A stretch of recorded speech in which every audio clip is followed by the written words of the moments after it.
우리나라 대한민국은 세계적으로 보면 매우 작은 나라입니다. 인구는 많은 편이지만 면적은 거의 꼴찌에서 더 가깝게 찾을 수 있습니다. 그래도 우리나라가 세계 많은 나라 가운데 중에서 없어야 될 것이 진짜 없는 것이 그동안 두 가지가 있었어요. 하나는 자연재해입니다. 우리나라는 화산도 없었고 지진도 없었고 태풍이라 봐야 해마다 오는 것도 아니고 어떨 때는 그냥 지나가고 별 피해 없이 지나가고 그런 자연재해가 없는 나라로서도 유명했어요. 또 하나 뭐가 없었냐? 마약이 없는 나라였습니다. 그래서 마약 청정 국가라 그런 몇 안 되는 선진국 중에 하나였는데 우리 주변에 마약을 쉽게 발견할 수 있는 건 아니지만 또 마음만 먹으면은 또 구입하는 거는 또 큰 어려움이 없다. 또 이런 얘기도 자주 듣습니다. 여러 가지 불안한 시대에 살아감에 틀림이 없습니다. 우리는 이와 같은 자연재해 없는 국가로서 그동안 많은 감사와 자신감을 갖고 살았는데 최근 한두 달 내에 갑자기 벌어진 지진이라든가 또 얼마 전에 있었던 태풍과 그로 인한 홍수 여러 가지 많은 자연의 재난과 인간의 힘과 기술로 도저히 어떻게 막아낼 수 없는 크나큰 위기 앞에서 우리 자신을 다시 한번 돌아보고 있습니다. 우리는 과연 안전한가? 내가 사는 집과 내가 일하는 건물의 터전은 그 바닥은 그 기초는 튼튼하고 견디고 버틸 만한가? 이런 것에 대해서 깊이 관심을 갖게 됐습니다. 1000년 이상 된 경주의 첨성대가 흔들거리고 불교의 수많은 국보급 탑들도 휘청거리고 100층 가까운 위용을 자랑하던 부산 해운대 앞바다의 고층 아파트들도 이번 태풍과 홍수로 인하여서 다시 한번 두려운 마음을 갖고서 우리 자신의 근본을, 기본을, 바닥을 다시 한번 돌아보게 됐습니다. 과연 안전한가? 우리가 과연 편안하게 살만한가? 그동안 우리는 오직 높이, 누가 더 높게 짓는가? 누가 더 높은 고층 아파트에 살고 어느 나라가 가장 높은 타워를 가지고 있는 그러한 것인가? 이런 것에 너무 관심을 많이 기울였습니다. 누가 더 넓은 곳에 사는가? 초등학교 학생들도 자기 집 사는 아파트의 평수에 따라서 서로 갈라진다고 40평은 40평대 사는 애들끼리 놀고 20평은 20평대끼리 사는 이런 말도 안 되는 일들이 실제로 벌어지고 있습니다. 눈에 보이는 외관만 중시하던 우리의 삶임을 우리가 부정할 수 없습니다. 그러나 이런 갑작스러운 자연재해와 위기를 겪으면서 눈에 보이는 것이 겉에 드러나는 것이 중요한 것이 아니라는 것을 갑자기 깨닫습니다. 이제는 눈에 보이지 않던 깊이를 중요하게 여기게 되었습니다. 땅속에 우리의 수면 아래 우리의 눈에 보이지 아니하는 것들이 더 훨씬 중요하다는 것을 새삼스럽게 깨닫는 기회가 되었습니다. 재난이라는 것이 어떤 사람들에게는 굉장히 큰 아픔과 손실이기는 하지만 꼭 부정적인 것이 있는 것만은 아닌 것 같아요. 우리 자신의 터전을 나는 내 기초는 튼튼한가 자신을 돌아보는 계기가 되었습니다. 예수님과 사도 바울은 우리 그리스도인들의 신앙생활을 표현하고 설명하면서 짓는다, 만든다 이런 표현을 가끔 쓰셨습니다. 예를 들면 마태복음 7장에 우리의 믿음에 대해서 설명하기를 반석 위에 지은 집이냐 모래 위에 지은 집이냐 우리 주님이 그렇게 설명하셨어요. 집을 짓는데 그 바닥이 뭐가 중요하겠습니까마는 바람도 안 불고 비도 안 불면 모래 위에 짓던 반석 위에 듣던 상관이 없어요. 오히려 반석보다 모래 위에 평범한 땅 위에 짓는 것이 훨씬 더 돈이 덜 들어갑니다. 바위 위에 지으려면 벌써 바위에 구멍을 뚫으려는 대단한 힘과 돈이 필요하지요. 그러나 세상에 풍파 없는 인생이 어디 있습니까? 내 삶 속에서 비 한 번 오지 않고 태풍 한 번 불지 않을 것이라고 자부할 수 있는 사람이 누가 있겠어요? 그러니 집을 짓는 것도 눈에 보이지 않지만 가장 중요한 기초를 든든한 곳에 세우는 것이야말로 우리 신앙의 승리의 원동력이라는 거예요. 사도 바울도 에베소 2장에서 우리 그리스도인들은 성령 안에서 지어져 간다. 서로가 서로를 함께 붙잡고 연결하고 이어서 하나씩 하나씩 만들어가는 진행형이다. 그렇게 표현한 적이 있습니다. 우리 주변에 웃는 말 중에 인생은 한 방이다, 뭐 그런 이야기가 있잖아요. 복권 사는 사람들, 로또 사는 사람들은 그런 허황된 그 말을 기대하면서 살 거예요. 인생 뭐 볼 거 있나, 한 방인데 그냥 뭐 한 번에 살고 한 번에 죽는 거지. 그러다 보니까는 내가 돈을 벌고 풍요롭게 살기 위하여 천천히 장기적인 계획을 갖고 노력하고 절약하고 근면하게 일할 생각보다도 그냥 아침부터 가서 줄 서서 한 장 사고 아니면 다음 주 또 기대하는 그런 허황된 꿈을 꾸는 경우들이 참으로 많습니다. 그러나 여러분, 인생은 한 방의 복권이 아닙니다. 오히려 기초를 오랜 기간 동안 힘들고 땀 흘려서 든든하게 지은 다음에 그 위에 건물을 하나씩 하나씩 벽돌을 쌓아 올려가듯이 짓는 건축물과 같은 것입니다.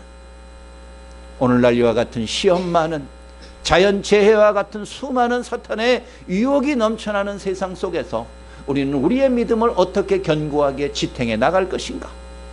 우리의 신앙과 경건의 모습들을 어떻게 기초로부터 잘 쌓을 것인가? 그 방법을 생각하지 않을 수 없습니다. 오늘 바울은 디모데에게 그 방법을 이렇게 세 가지로 설명해 주고 있습니다. 첫째는 무익한 논쟁을 그치라는 거예요. 고대 사회에서 여러 과목들이 있습니다. 공부하는 과목들이 있죠. 뭐 우리 국어, 영어, 수학 이런 과목들 말이에요.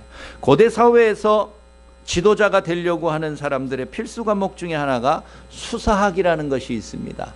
수사학이라는 것은 쉽게 말하면 말을 잘하는 것입니다. 웅변하는 것입니다. 자기가 아는 내용들을 논리적으로 잘 표현하여 사람들을 감동시키고 설득시키는 것, 이런 것들을 수사학이라고 합니다. 같은 말이라도 아름답게 멋진 문장을 가지고 쓰거나 사용하는 사람들이 말이 더 신뢰가 가는 것처럼 말이에요. 특정한 주제를 놓고서 논리적인 토론과 화려한 언변은 지도자의 덕목으로 그때부터 인정받아 왔습니다.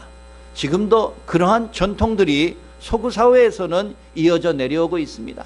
미국의 대통령이나 영국의 뭐 수상이나 독일이나 프랑스나 이런 이름 있는 대국들의 선진국의 대통령과 총리들은 의원들과 사람들 앞에서 1시간이고 2시간 동안 한 주제를 놓고서 끊임없이 서로 토론하는 것이 당연하게 여겨져 오는 그런 것을 봅니다. 사도 바울도 사도행전 17장 18절에 의하면 당대 최고의 철학자들과 격렬한 논쟁을 벌이고 토론에 능했던 사람입니다.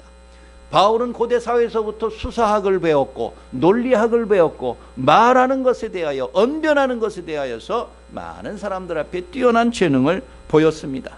특히 문화가 언어가 다른 소아시아의 지역에서 바울이 성공적인 전도 활동을 벌인 데에는 아마 이와 같은 화려한 언변, 수사학, 논리학, 철학적인 배경과 학문의 역할이 큰 역할을 했을 것입니다.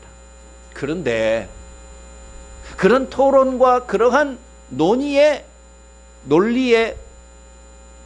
뛰어난 사도 바울이 자기의 양아들과 같이 여겼던 젊은 목회자 디모데에게 뭐라고 편지하냐면, 디모데야, 너희 교회 안에 있는 교인들로 하여금 무익한 논쟁, 말다툼하는 거는 제발 그만하라고 엄히 명하라, 이렇게 말하고 있어요. 오늘 14절의 말씀이 그것이에요. 근데 조금 말 표현이 세요. 엄히 명하라, 엄히 명하라. 그냥 디모데 자신에게만 너나 제발 목회자로서 목사로서 말싸움하고 무익한 논쟁 좀 하지 말고 다른 사람들이 그렇게 논쟁하면 가서 뜯어 말려라, 이 정도가 아니라 교인들로 하여금 무익한 말다툼으로 밤새는 거, 쓸데없는 일하는 거, 이런 거 하지 말라고 엄히 꾸짖으라, 이렇게 말했습니다. 매우 강한 마음을 가지고 절박한 심정을 가지고 디모데에게 말하고 있는 것이에요. 교회라는 것이 온갖 종류의 사람들이 모이는 것입니다. 교회가 어느 특정한 계층의 사람들이나 특별한 직업에 종사하는 사람들만 모인 교회는 정상적인 교회는 아닙니다. 무슨 군대 교회나 이런 특별한 교회를 제외하고는 모든 종류, 모든 계층의 사람들이 다 어울리는 것이, 그것이 교회의 본질이기도 합니다. 그러나 그러다 보니까 자기 입장에서 다양한 의견과 요구가 본물처럼 막 터져나와요. 자연스러운 현상이라고 할 수 있습니다. 그렇지만 그 자기의 요구하는 것이 많아지고 다양화돼서 토론이 조금만 지나쳐도 논쟁이 되고 나중에는 감정적인 말싸움으로 비화될 때가 얼마나 많이 있습니까? 교회 안에서도 그래요. 다들 상대방의 입장을 잘 고려하며 내 명예와 체면을 중시하면서 지나치지 않으려고 노력하지만 어떤 때는 그것이 정말 지나쳐서 정해진 선을 넘어가서 무익한 말다툼과 논쟁으로 벌어져서 서로 후회하는 결과를 얻을 때가 참으로 많다는 거예요. 바울이 교회 내에 지나친 논쟁이 무익하다고 경계한 것은 자기 자신이 그렇게 살았기 때문에 그래요. 예수를 믿기 이전에 바울은 율법적인 사고방식에 젖어 있었기 때문에 만나는 사람마다 율법을 가지고 서로 논쟁하는 것을 즐거워했습니다. 그런데 율법을 가지고 논할 때 율법 속에 담겨있는 하나님의 뜻을 가지고 은혜를 나누는 것이 아니라 상대방을 비교하고 평가하고 비판하는 데 열을 올리게 되는 거예요. 하나님의 율법에 의하면 몇 조 몇 항에 의하면 이러이러하라고 그랬는데 당신은 왜 그렇게 행동하지 않는가? 율법 어디에 의하면 이렇게 살아야 되는데 당신은 왜 그렇게 살지 않는가? 율법에 의해서 만나서 토론하는 것이 건전하게 되는 것이 아니라 결국은 무익한 말다툼과 논쟁으로 벌어지다 보니까 서로가 서로를 정죄하는 거예요. 네가 더 죄인이다. 아니야, 네가 더 하나님의 말씀대로 살지 않는 사람이다. 그 결과를 떠날 뻔자가 되는 거예요. 바울이 그러한 것을 너무나 잘 알았기 때문에 교회 안에서 온전한 신앙의 기초와 경건의 기본을 유지하기 위해서는 무익한 논쟁을 중단하고 그치는 것이 필요하다 말하고 있는 것입니다. 바울은 이미 그 앞에 디모데전서 1장 4절에서 신하와 끝없는 족보에 몰두하는 일을 그만하라고 그랬어요. 유대적인 사고방식을 가진 그리스도인들 가운데 그래요. 끝없는 신하와 족보. 여기서 족보라는 것이 뭘 말하겠어요? 신앙적인 족보를 말하는 거예요. 나는 아브라함의 후손인데, 나는 뭐 유다 지파의 후손인데 어쩌고 저쩌고 하는 그런 족보 말이에요. 디모데전서 4장 7절에서 바울은 말합니다. 망령되고 허탄한 신화에 물들지 말아라. 족보에 대한 이야기를 하고 있는 거예요. 율법을 빙자해서 자기 자신을 높이고 자랑하려는 헛된 욕망을 그치지 않으면 교회는 교회답지 못하고 자기 자신은 신앙의 근본과 경건에서 멀어지게 된다는 거예요. 요 다음에 나타나게 될 디도라는 사람에게 보낸 편지 3장 9절에서 이렇게 말합니다. 어리석은 변론과 족보 이야기와 분쟁과 율법에 대한 다툼은 피하라. 이것은 무익한 것이요 헛된 것이니라. 교회 안에서 무익한 논쟁을 피하는 것이 옳습니다. 저는 지금까지 제가 목사가 되면서 이 노회, 교회들이 모인 상급단체를 노회라고 그러고 노회들이 모인 최상급단체를 총회라고 그렇게 부릅니다. 노회를 지금까지 제가 4번 거쳐왔습니다.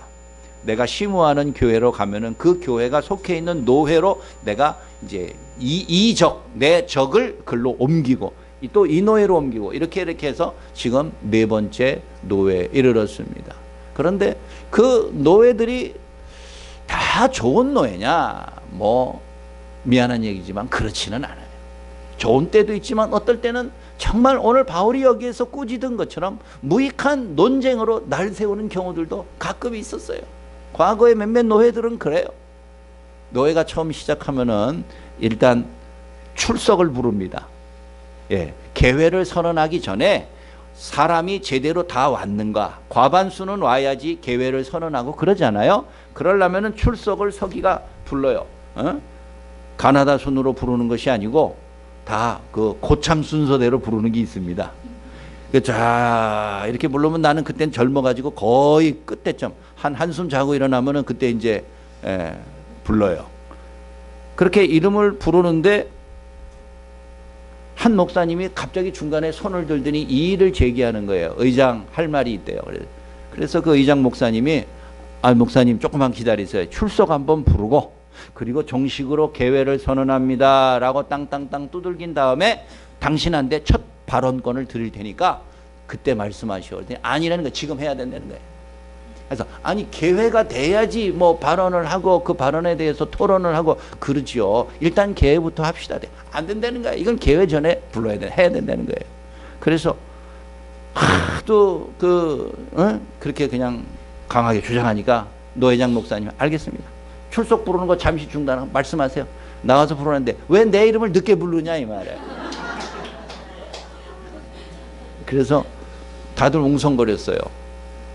근데 곰곰이 생각해보니까 그 목사님은 고참이시라 앞에 몇 번째에서 불러야 되는데 그만 그 사무원이 착오로 페이지를 넘기고 뭐 이렇게 가다가 빠뜨리니까 그냥 중간에 아무데나 쑥 집어넣었나 봐요. 내가 아무개보다 이 노예에 온 지 10년은 더 먼저인데 나를 그렇게 중간에다 집어넣을 수 있느냐. 당장 나와서 사과하라 이거예요. 여직원이 그냥 아무것도 모르고 그냥 얼굴이 펄개져가지고 자기가 그랬는지 안 그랬는지도 자기도 기억이 안 나요. 별로 중요하지 않게 여기니까 그런 거예요. 그러니까 젊은 목사들이 가서 목사님 그냥 이거 일단 개회부터 하고 그 문제를 다뤄서 잘못된 거 있으면 사과하고 다시 정정합시다. 그래도 이 현장에서 지금 당장 고쳐야 된다는 거예요. 이렇게 40분을 싸웠어요. 어떤 때는 또 그 노회에서 다른 노회에서는 나와서 발언을 할 때 여러분 나는 이 노회에 온 지 30년이 된 목사입니다. 이렇게 말을 하고 발언을 하는 거예요. 그랬더니 30년이 안 된 목사들은 다들 고개를 숙이고 이러고 있어요. 그래서 조금 있더니 가더니 나는 30년은 아니지만 27년 된 사람입니다. 저는 그때 거기 노회에 들어간 지 2년 됐거든요. 앞으로 발언을 하려면 한 20년 더 기다려야 될지 모르겠어요. 그냥 우스개로 농담 삼아 그렇게 얘기하고 끝냈으면은 괜찮았지만 우리는 어떤 때는 그거 가지고서 논쟁을 합니다. 잘잘못을 자꾸 따지려고 그럽니다. 그리고 그것에 대해서 상대방을 무릎 꿇리려고 합니다. 단순한 실수에서 비롯된 일이고 잘 몰라서 그랬던 일이라는 것을 웬만하면 상식적으로 알매도 불구하고 꼭 그것을 그렇게 드러내야 돼야 직성이 풀리는 것이 그리 우리 인간의 모습이에요. 어느 특정한 사람만의 이야기가 결코 아니라는 거예요. 어찌 보면 바울이 여기 말한 무익한 족보와 허탄한 신화에 너무 집착하여서 그런 것에 가지고 논쟁하고 말다툼하느라고 시간 보내고 마음은 마음대로 상하고 받아야 될 말씀의 은혜를 얻지 못한다면은 그 얼마나 허황된 교회라고 할 수 있느냐. 바울이 그것을 강조하는 것이에요. 오늘 14절에 보니까 15절에 보니까 아니 죄송합니다. 15절이 아니고 17절에 보니까 그들의 말은 악성 종양이 퍼져나감과 같아. 이런 얘기까지 여러분 악성 종양이 전이되어서 멀쩡한 장기까지 퍼져나갈 수도 있고 다른 사람들에게까지도 그것이 실족하게 만든다라는 거예요. 늘 조심하고 경계해야 되는 거예요. 무익한 변론과 무익한 말다툼과 논쟁은 자기 자신뿐만 아니라 주변에 있는 다른 사람들까지도 힘들게 하고 마음 상하게 만드는 일이라는 것이.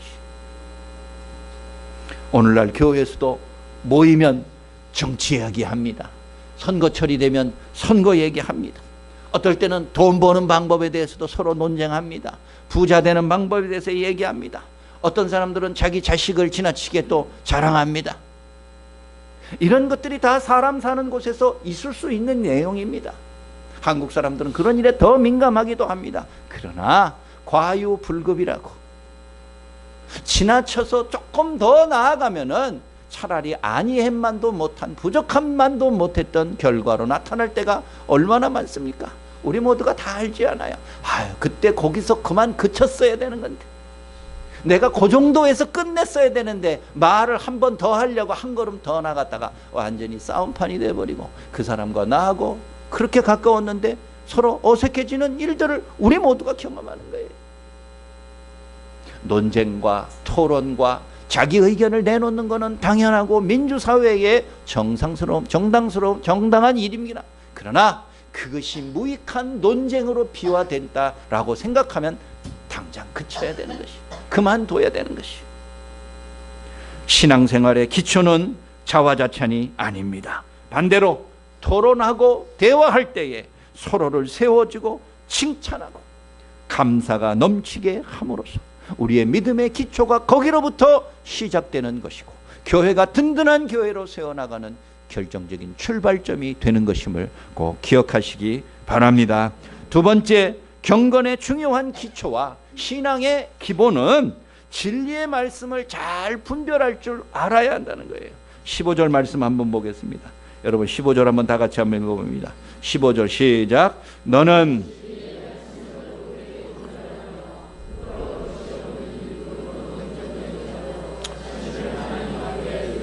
힘쓰라. 아멘. 모든 그리스도인들은 누구나 다 충성된 일꾼에 대한 어떤 희망과 기대가 있습니다. 하나님으로부터 여기에 있는 것처럼 부끄러울 것이 없는 일꾼으로 인정받기를 모든 사람들이 원합니다. 고용된 사람은 고용주의 눈에 들려고 열심히 성실하게 일하는 건 당연한 일인 것처럼 말이지요. 그런데 여기서 오해가 하나 있습니다. 일꾼이라는 단어입니다. 즉 다시 말해서 교회의 목사나 장로 같은 리더가 아니라 그저 일만 시키고 시키는 일만 묵묵히 하는 별 볼 일 없는 신자들을 일꾼이라 그렇게 오해하는 것입니다. 아닙니다. 여기서 말하는 일꾼이란 목사든 장로든 권사든 나이 많은 사람이든 젊은 사람이든 예수 믿은 지 오래된 사람이든 얼마 되지 않은 사람들 상관하지 않습니다. 다 같은 하나님의 교회의 권속이요 가족이요 교인이라면 똑같은 하나님의 일꾼으로 말하는 것입니다. 덜 중요하고 중요한 직분이 있는 것 같아도 다 동일한 하나님의 일꾼입니다. 교회의 일꾼은 힘이 세거나 돈이 많거나 시간이 많거나 주어진 사역을 잘해야 되는 것은 아닙니다.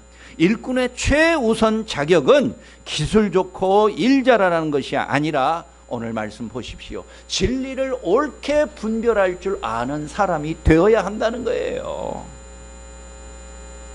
다시 말해서 교회의 일꾼과 하나님의 일꾼은 유능한 사람이 되기보다는 신실한 사람, 충성된 사람이 먼저 되어야 한다는 것이에요. 요즘도 선진화된 군대 내에서 여러 각종 사고가 많습니다. 총기 사고가 많습니다. 욱하는 성질에 의해서 총질을 하고 수류탄을 던져서 수많은 사상자가 발생하는 일들이 우리 주변에서도 심심찮게 들려옵니다. 그런데 그렇게 사고를 낸 그 가해자 병사들에 보면은 뭐 상관이나 고참 선임 병사들의 가혹행위 때문에 보복하는 차원에서 그렇게 한 경우도 있지만은 또 한편으로는 개인적인 일 때문에 가정의 불화 그리고 뭐 남녀 관계 이런 애정과의 문제 뭐 이런 것들 때문에 자기가 해결할 길이 없어 가지고 총을 들고 탈영을 한다든가 뛰쳐나온다든가 이런 경우들도 많이 있습니다. 온전한 군인이라면 제일 중요한 것은 애국심과 충성심이에요. 그리고 주어진 자기의 체계에 대해서 명령을 받고 정당하게 명령하는 것, 이것이 온전한 진정한 군인의 모습이에요. 그런데 애국심과 충성심 그리고 동료애를 제대로 확립하기 전이기 때문에 이런 대형 참사가 벌어질 때가 많다는 것이에요. 진리의 말씀을 올바르게 분별하고 성령의 충만한 은혜로 무장하는 것이 온전한 신앙의 출발점입니다. 군인에게는 남을 살상할 수 있는 무기가 주어집니다. 준비되어 있지 않은 사람들, 성숙한 자기의 임무에 대하여 충성된 일꾼으로서의 자질을 갖추고 있지 않은 사람들은 그 무기를 흉기로 사용할 때가 얼마나만 무섭습니까? 자기만 죽는 게 아니라 수많은 사람들이 죽거나 다치는 것이에요. 군인들에게 좋은 무기라는 것은 나라와 국민의 안전을 지키는데 얼마나 큰 도움이 되겠어요. 그러나 그것이 자기 개인의 복수를 위해서 사용될 때는 끔찍한 결과가 초래될 때가 많습니다. 하나님의 일꾼이 그냥 기술적으로 일 잘하고 일 열심히 하고 남들보다 똑똑하고 아는 거 많고 이것만 가지고서 덤비려고 그러면은 교회가 어떨 때는 파산에 이를 때가 많아요. 그 전에 내가 충성되고 신실한 사람으로 먼저 변화돼야 돼. 하나님의 좋은 군사로 훈련받는 모습으로서 변화되지 않고서 우리 손에 들려진 좋은 무기들이 흉기가 될 수 있다는 것을 유념해야 된다는 것입니다. 사역, 일을 잘하고 교회에 도움되는 쪽으로 하는 거 중요하지요. 필요한 일이기는 합니다. 그러나 그것은 그 다음이에요. 평소에는 일 잘하고 열심히 있는 일꾼이 중요하게 보일런지 모르지만 항상 평상시와 같을 수 있습니까? 항상 평화만 있을 수가 있습니까? 전쟁도 있는 것이고 다툼도 있는 것이고 위험과 시험과 유혹도 난무한 시대를 맞이하게 되는 것이에요. 비상시에는 일 잘하는 것보다도 선한 양심과 의로움으로 진실과 거짓을 잘 구별하고 나아가 흔들리지 아니하는 진리를 추구하는 것이 가장 중요한 일꾼의 덕목이라는 것이에요. 오늘 바울이 목회자 디모데에게 말하기를 하나님에게 인정받는 부끄러울 것이 없는 일꾼이 되어야 되는데 먼저는 진리를 분별하는 일꾼을 잘 훈련시키라는 거예요. 그리스도인들 개개인이 진리를 올바로 분별할 줄 알아야 됩니다. 지금은 평소와 다름없으니 그냥 그저 이렇게 살아도 저렇게 살아도 괜찮아요. 그러나 우리 교회도 위기를 맞을 때가 있을 것이에요. 중요한 시험을 맞을 때가 있을 것이에요. 이단에 대한 시비가 붙을 수도 있을 것이에요. 그럴 때 모든 그리스도인들은, 온전한 일꾼들은 진리를 먼저 잘 분별할 줄 아는 지혜와 양심을 가지셔야 돼요. 사람의 정에 이끌려서 자기의 직분에 따라서 진리를 외면하는 것이야말로 교회를 파탄에 빠뜨리는 엄청난 실수를 저지르는 것과 마찬가지라는 것입니다. 우리가 성경 정독학교를 개설하고 그것을 통해서 온 교우들이 말씀으로 무장하고 은혜를 받아야 될 목적도 거기에 있는 것입니다. 말씀의 진리 안에 거하는 신실한 삶이 뒷받침될 때 시험과 고난 중에도 사역을 마칠 수가 있는 것입니다. 여러분 스스로에게 한번 이렇게 질문해 보십시오. 나는 복음에 대하여 확신이 있는가? 나는 진리를 옳게 분별하여 신실한 종으로서 하나님 앞에 살고 있는가? 여러분, 그런 질문에 대하여서 자신이 없으시다면, 예라고 말할 능력이 없으시다면 교회와 다른 신자를 위해서라도 일과 사역보다 우선 개인적인 훈련과 영적 성숙에 더 몰입하셔야 되는 거예요. 더 거기에 관심을 가지셔야 되는 거예요. 그렇다면 진리는 무엇인가? 분별해야 된 진리의 말씀, 즉 복음의 핵심은 무엇인가? 여러 가지가 있지만 바울은 오늘 18절에서 먼저 가장 중요한 거 한 가지를 제시합니다. 부활입니다. 부활. 18절에 진리에 관하여는 그들이 그릇되었도다. 부활이 이미 지나갔다 하므로 어떤 사람들의 믿음을 무너뜨리느니라. 그렇습니다. 부활, 예수 그리스도의 부활, 그를 통한 우리 그리스도인들의 마지막 육체의 부활은 복음의 진수 중에 진수입니다. 기독교는 어떤 죽은 교주나 위인의 유언이나 교훈을 붙잡고 추억하는 종교가 아닙니다. 어떤 종교는 그런 종교들이 있습니다. 그 종교를 처음 창시한 사람의 무슨 어록이나 교훈집을 끊임없이 공부하고 반복하는 그 정도 행위로서 행위를 하는 종교도 없잖아 있습니다. 그러나 우리 기독교는 그거 아닙니다. 죽은 교주의 유언이나 붙잡고 죽은 말씀과 같은 것을 추억하고 옛날 일이나 들춰보고 그때가 좋았는데 좋은 말씀이로다 이렇게 위로받는 그런 종교가 아니에요. 우리 기독교는 여전히 살아계셔서 그 말씀 하나하나가 지금도 우리에게 활력이 넘쳐서 우리의 관절과 골수와 영과 혼을 찔러 쪼개고 우리를 변화시키는 살아있는 능력의 하나님의 말씀의 종교인 줄 기억하시기 바랍니다. 미국의 어떤 유명한 한인교회는요, 그 교회 목사님이 아주 훌륭한 분이셨던 것 같아요. 난 잘 몰랐는데. 그런데 그분이 그만 젊은 40대에 돌아가셨어요. 교회가 얼마나 큰 충격이었겠어요. 그런데 몇 달이 지나도록 그 다음 후임 목사님을 청빙을 하지 않고 주일마다 모여가지고 그 돌아가신 목사님의 옛날 비디오 테이프를 틀어놓고 설교. 그리고 그리고 예배를 드렸다는 거예요. 그래서 한두 번은 또 그럴 수 있잖아요. 너무 그분을 사모하고 그 말씀에 대한 은혜가 있었다면은 한두 번쯤은 그럴 수 있다라고 생각하는데, 몇 달 동안 그것이 계속되니까 지역의 교회들이 불안하고 불편하기 시작하는 거예요. 신앙은 그렇게 하는 것이 아니고 예배는 그렇게 드리는 것이 아니다. 그래서 그 교회가 속해 있는 상급단체에서 아마 노예쯤 되겠죠. 거기에서 정식으로 훈계를 했어요. 예배를 그렇게 드리지 말아라. 죽은 자의 말씀을 영상으로 틀어놓고 그렇게 예배를 드리는 것은 옳은 일은 아니다. 그분이 아무리 과거의 말씀을 은혜롭게 잘 전하였다 하여도 그 동일하신 말씀을 지금도 살아있으니 다른 살아있는 목사를 통하여서 예배를 드리는 것이 옳다라고 권고를 했는데 잘 듣지 않았나 봐요.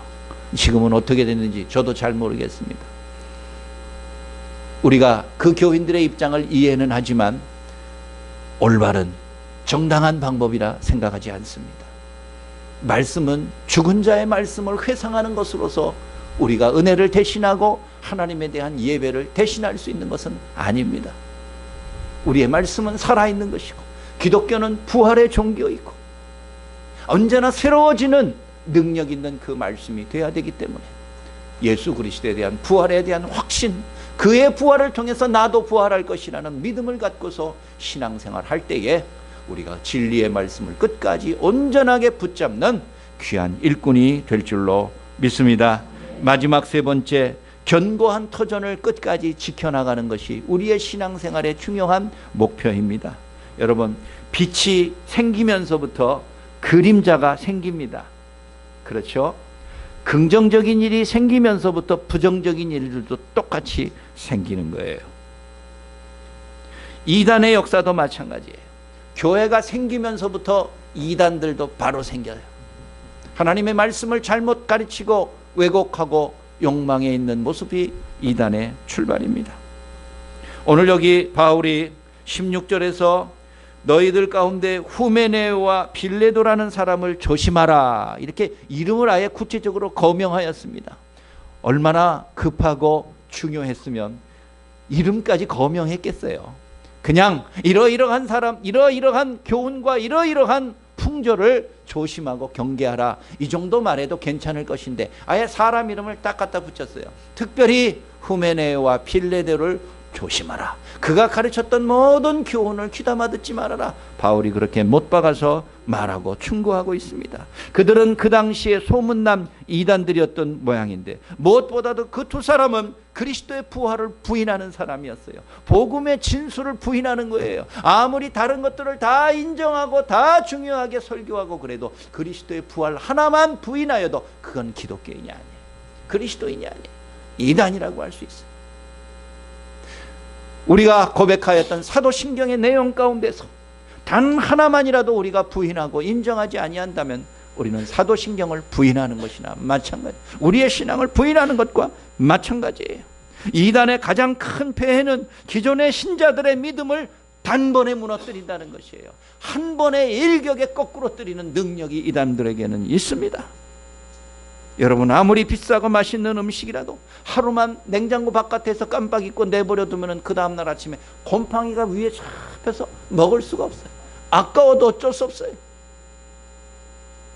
이단에 물든다는 것은 우리의 그동안 값비싼 희생과 대가를 치르고 여기까지 우리의 신앙생활을 이루어온 것이 한 번에 무너진다는 것을 의미하는 것이에요. 깨어 경계하고 또 조심해 살피는 것이 당연한 일이라는 것입니다. 그래서 바울은 이 엄중한 때에 무엇보다도 일찍이 하나님이 주신 견고한 터를 잘 지키라고 말씀하십니다. 19절에 보니까 그렇게 나오죠. 하나님의 견고한 터는 섰으니, 이미 서 있다 이거예요. 지금도 서 있다는 거예요. 여기서 하나님이 우리 신자들에게 주신 견고한 터전이 무엇입니까? 교회를 말하는 것이, 교회를 말하는 것이.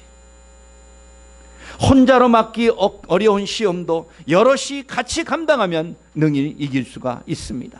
주님께서 명하신 견고한 믿음의 터전인 교회를 끝까지 우리 모두가 잘 세워 지켜나갈 때 내 믿음도 성장하고 내 경건의 능력은 배양되는 것입니다. 교회는 단지 목사나 교인들 몇 사람이 세운 건물이 아닙니다. 오늘 여기 말씀 18절 19절 끝에 보니까 견고한 터는 섰으니 인침이 있어 일렀으되, 인쳤다라는 게 뭡니까? 도장을 말하는 거예요. 도장 인자, 인으로 도장을 딱 찍었다.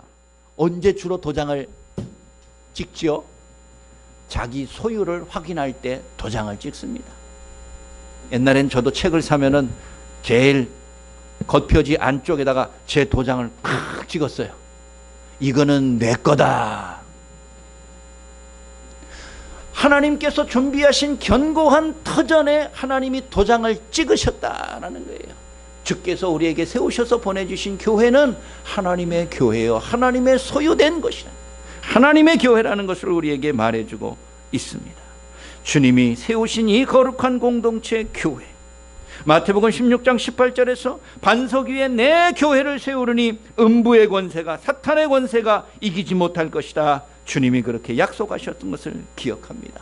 교회라는 믿음의 터전이 흔들만한 사탄의 유혹에 동조하지 말고, 오늘도 주님이 십자가에서 생명 바쳐 세우신 거룩한 교회를 끝까지 잘 지켜 세워 나감으로써 그 교회를 통해서 나 개인의 경건의 기초를 잘 다지시고 그 위에 믿음의 온전한 덕을 세워나가는 여러분들의 삶이 되시기를 간절히 소원합니다. 말씀을 마칩니다. 요즘 노벨상 수상자들을 계속 발표하는 시즌입니다.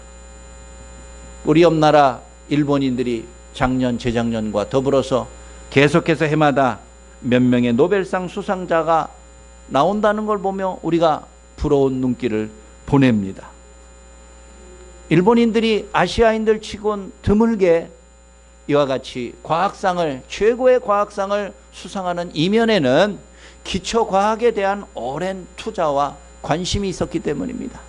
일본은 전쟁 패전 후에 거의 나라가 망하기 직전이었지만 많은 돈과 관심을 들이고 허리띠를 졸라매면서까지라도 기초과학에 60, 70년대부터 막대한 돈과 인력을 쏟아부었습니다. 당장 무슨 열매가 나오지 않아도 그 사람들 비난하지 않고 10몇 년 동안, 20몇 년 동안 계속해서 그 한 사람의 연구를 지원하고 격려하였는데 그 결실이 30년이 지난 지금에서 나타나는 것이라 일본인들은 오히려 당연하게 여긴다는 거예요. 부끄럽게도 우리나라는 기초과학보다는 응용과학이 더 발달하였습니다. 눈에 보이는 것, 당장 써먹을 수 있는 것, 당장 돈 될 만한 것, 이런 데는 머리가 잘 돌아가요. 그러나 기초적인 것이 체력이 허약하면 나중에 가면 다 쓰러지고 무용이 되는 것처럼 가장 기본적인 것, 그 당시에는 인내하며 열매 없는 것까지도 견디고 참고 한 우물을 계속 파고 매진해야 마지막에 비교할 수 없는 열매를 맺는 것처럼 우리 신앙도 마찬가지예요. 우리 신앙의 경건의 기초를 위해서 우리 모두 매진하고 좀 투자하고 시간 내고 돈 들여가면 좀 들여가면서까지라도 우리가 그것에 관심을 가져야 될 때 1년, 2년, 5년 당장은 열매 맺지 못한다 할지라도 우리의 믿음의 기초와 경건의 기초를 통해서 하나님이 원하시는 복된 신앙의 좋은 경건의 탑을 아름답게 쌓아 이루어 나가게 될 줄로 믿습니다. 이러한 믿음의 승리를 위하여 오늘도 개인적으로 훈련하고 기도하고 말씀의 은혜 나누시는 여러분들의 삶 되시기를 간절히 바랍니다. 아버지 하나님, 은혜를 감사합니다. 우리의 신앙을 잘 쌓았다 자부하지만 30년 40년 잘 남보다 더 높이 쌓았다